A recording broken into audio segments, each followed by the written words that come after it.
whoever Dirk's agent is, he couldn't have gotten a better gig for his client than the PS3 MotorStorm.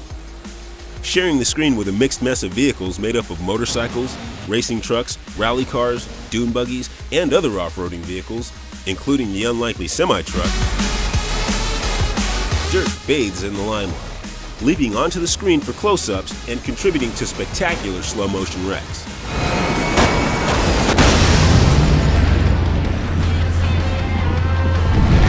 Another rising star, Rox, plays an important supporting role.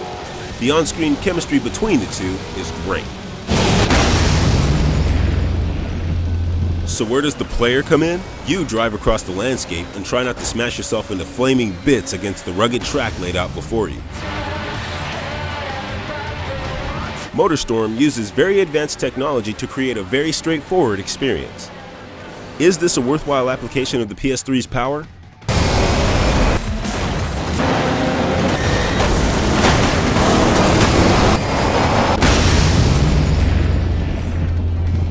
It's looking pretty good so far. The individual tracks in MotorStorm seem to be carved out of a single massive chunk of earth. We've seen a few different courses so far, but it's apparent that each course will host a number of races with subtle visual tweaks and different mixes of vehicles. Each course is impressively large and complex with a kind of organic feel.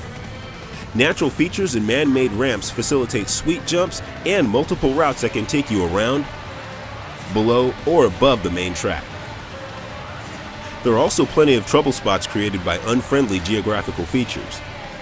There are a lot of places you don't want to get wedged, and taking a jump from a wrong angle could very well send you toward the jagged rocks below.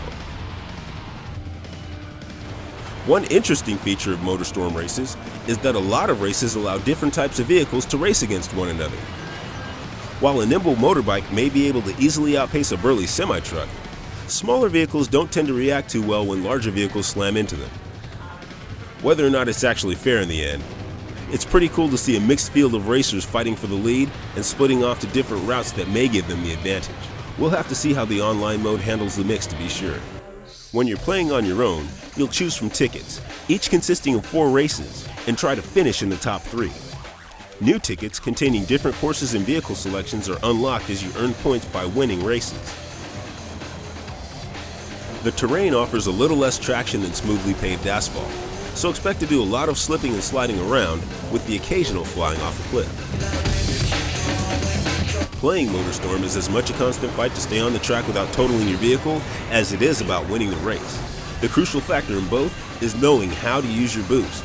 A heat gauge shows how much turbo power you can get away with before you literally blow yourself up.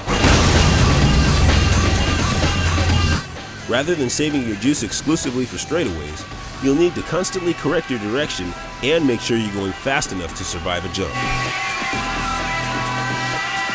Different types of vehicles do actually feel different to drive, and there are even subtle differences between individual models.